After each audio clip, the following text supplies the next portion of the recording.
Alam ko na siyempre mga unang tanong namin sa ito ko sa baha, ano, pero dahil alam namin na magre-report ka pa sa ibang mga newscast natin, itutuhog ko na yung mga kinover mo sa Malacanang kung pwede. Siyempre, nag-briefing ba si Yusek Claire kanina at ano yung mga highlights nung mga pahayag?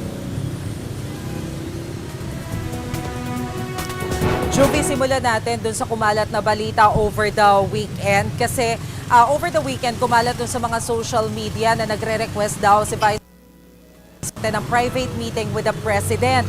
Kanina tinanong yan dun sa press con ni Undersecretary Claire Castro pero walang kinonfirm, wala rin namang dinenay si Yusek Castro. Ang sabi niya lang, wala pa raw natatanggap na anumang impormasyon yung kanyang tanggapan tungkol sa usapin na yan. But then she reiterated yung sinabi ni PBBM dun sa kanyang first vlog na open siya sa dialogue sa kahit na sa kanyang administrasyon.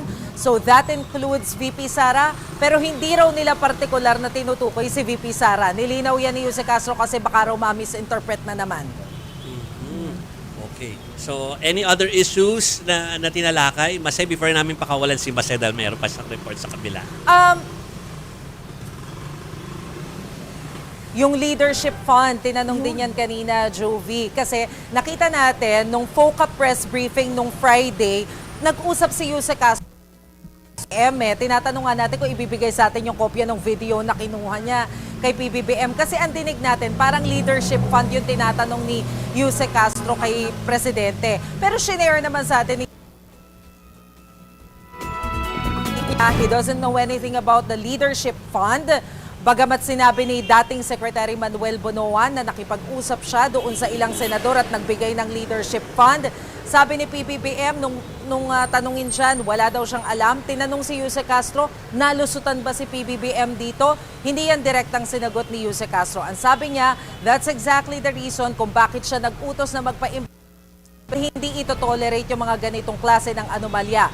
Pero nang tanungin, dapat bang ituring na state witness si Secretary Bonoan? Tikom ang bibig ng Malacanang ala na raw ang korte na magdesisyon.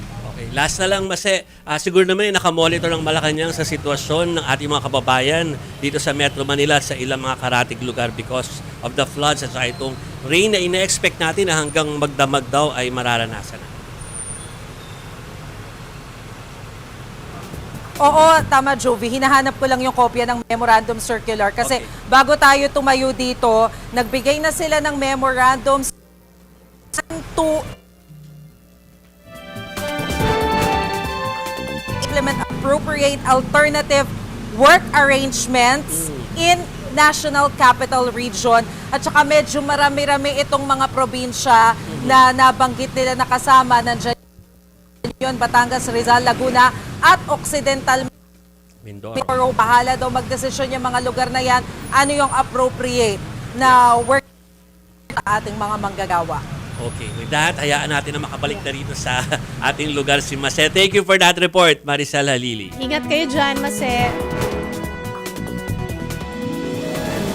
Imagine na yung usad doon, ano? Kasi nakikita ko yung monitoring na talagang hindi gumagalaw. Oo. Kasi malampasan mo man yung Santa Mesa, merong mga low areas ang San Juan, kahabaan ng Aurora Boulevard. Ano? Medyo may mga mabababang areas din dyan. Kahit Little Baguio tawag dyan. Hindi sa mataas na Little Baguio, may mga valleys na tinatawag. Ano. Pero si Master, nandyan ngayon sa San Juan. Nasa San Juan. Tumigil muna kasi grabe daw yung traffic.